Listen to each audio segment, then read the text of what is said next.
So many of us produce content on a regular basis, but so few of us promote it.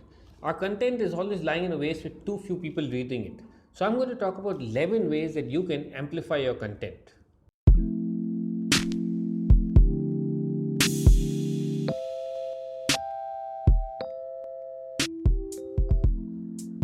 So now I'm going to break down content marketing into two phases. There are two phases where you have to think about when you come to promoting your content. The first phase is pre-publishing. Now, what do I mean by pre-publishing? The things that you can do in your preparation phase.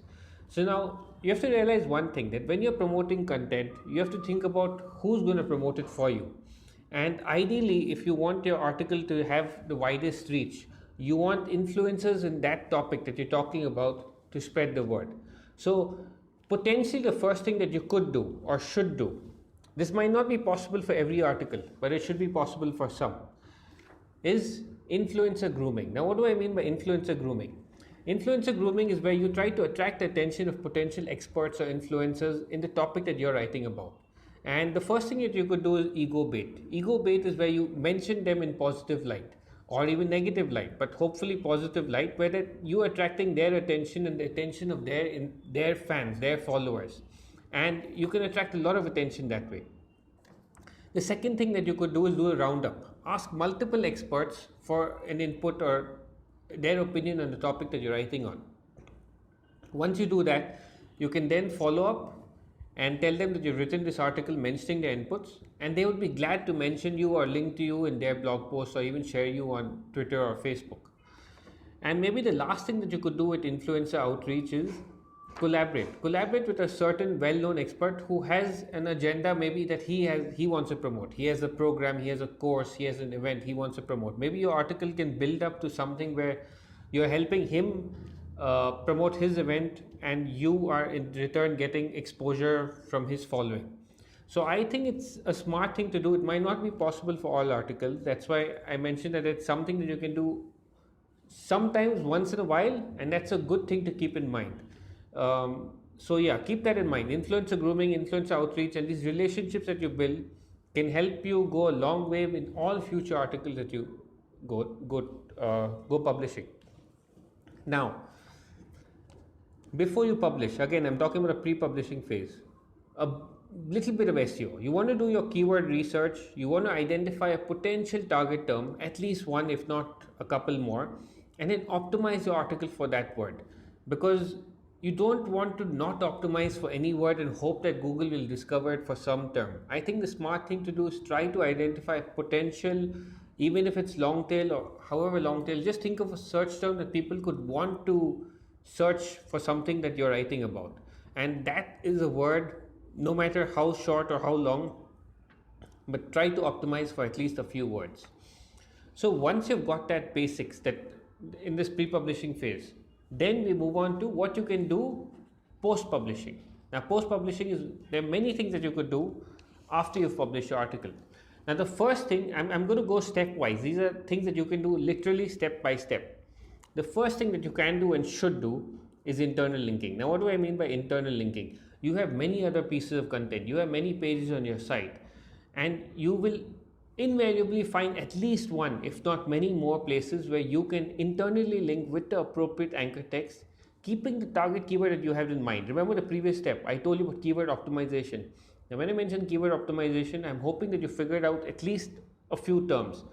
Keep those few terms in mind, and then internally link from any other blog post or any other article or any other page on your site to this topic. So internal linking is super, super important. Now, once you've got that right, then outreach. Now, outreach is essentially reaching out to the influencers who you've mentioned. Remember my point one, telling them that you mentioned them. If you haven't mentioned any influencers, there is also another way to outreach, is reach out to potential people who you think would be interested in mentioning your article. There are many related bloggers in your sphere. There are many people who would be interested in knowing if you've written a fabulous case study. Manually actually reach out to them, tell them I've written this fabulous piece, would you mind sharing it or would you mind reviewing it? You never know, such things work. It's worked for me, it can work for you as well. So it's something that you want to keep in mind. Now, after you've done outreach, you want to tap into your captive audience. I'm assuming that you are always figuring out ways to capture email addresses, capture the people who are reading your blog post and converting them into email leads. Once you've done that, you do not want to ever ignore them. You want to communicate to them as often as possible. So every couple of posts, if not every post, depends on how frequently you post, you want to send out newsletters. Don't I've seen so many blogs, and I'll admit we've been guilty ourselves of not sending out enough newsletters to our audience. We hope that they'll come and check our blog, but that doesn't happen very often. You've got to reach out to them, tell them that, okay, we have this post ready or a couple of posts ready, why don't you check them out? Now, once you've promoted it internally to your captive audience, the next set of captive audience you have is on your social channels. I'm assuming you have a Facebook and a Twitter profile. Those are the basic channels. Some of you are active on LinkedIn. So it depends, whatever social channels you have within your control. Facebook and Twitter are given. So whatever communities that you are a part of, it's almost necessary that you should promote it on those social channels. Now, what next? This is something that people don't do often enough. There are many content curation communities. Take Reddit alone. Reddit alone has many, many subreddits. You will definitely find at least one subreddit under which you can possibly promote this article. You don't want to be out and out spammy, but you can promote it out there. Apart from that, like in the SEO industry, there's inbound.org, there is there's inbound.org, and then there's growth hackers, and then there are many others. So you will find content curation communities within your industry which you can submit your article to, and hopefully it gets enough upvotes, gets enough traction, and then you can get enough visibility as well. Now, what next can you do?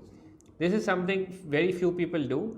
You will find opportunities where your article is competing with many articles, but not necessarily in the same way. You have expressed your opinion in your own unique manner. So go to the other articles and possibly do this in the least spammy way possible. Comment on their blog post saying that you've also published a relevant article, and possibly you can include a link. So that link could link back to your article and you could gain some traffic. I've personally benefited from this tactic. I'll admit not all my comments have been approved, but for the effort put in and the traffic I got, I think it was worth it. So then after that, something that you should definitely consider doing is participate in Q&A sites and forums. Now, what do I mean by Q&A sites? Quora is one example which I have personally used very often. So whenever I've seen a question on Quora that I find an article of ours is relevant, I'll give a snippet of my blog post and then also include a link to the article. Similarly in forums, if there is an opportunity, again, you don't want to be unnecessarily just saying, okay, I've written this great article. This should be in response to possibly a question that someone has. So be smart. Don't go about spamming. You'll maybe even get your profile banned.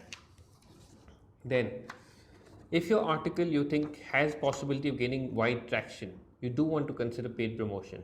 Now, what do I mean by paid promotion? I mean, you can advertise on Facebook, you can advertise on platforms like, if depends on your industry, StumbleUpon, there's Outbrain, there's Taboola. We'll list some more in the blog posts or in the show notes out here. But essentially consider that sometimes you do need to promote. If you don't have enough of a captive audience, if you don't have enough people coming to your blog anyway, you do want to consider extending your reach beyond your captive audience by actually paying. There's no harm in paying for promotion. Content promotion can build brand loyalty and go a long way in building your newsletter base. So I think that's something that you definitely want to consider. Now the last thing is a bit advanced. It's very tough. So that's why I've kept it as the last thing that you should do. And that's what is backlink analysis. Now backlink analysis is basically where you analyze the backlinks of all articles who are competing with for the target term that you are ranking for. Now, if you're writing for a negotiate a lease agreement, you want to analyze the backlinks of all the articles who are ranking for that term and then see that, okay, who's linking to those articles. If they're linking to them, there must be a reason they're linking to them. So maybe reach out to those people and tell them that you've also written an article. This is a shot in the dark. You might not find opportunities directly, but it's worth a try. If nothing else is working for you, this might be the last resort, something that you want to look at. So there you go. 11 things that you could do to promote and amplify your content. I appreciate you watching the video you just watched, and I hope you liked it. I want you to do one thing for me. If you're on YouTube, subscribe to our channel. If you're on Facebook, like our page. If you're watching this on Twitter, follow us. If there's any other social media where we're promoting this video, follow us out there. I would really appreciate it.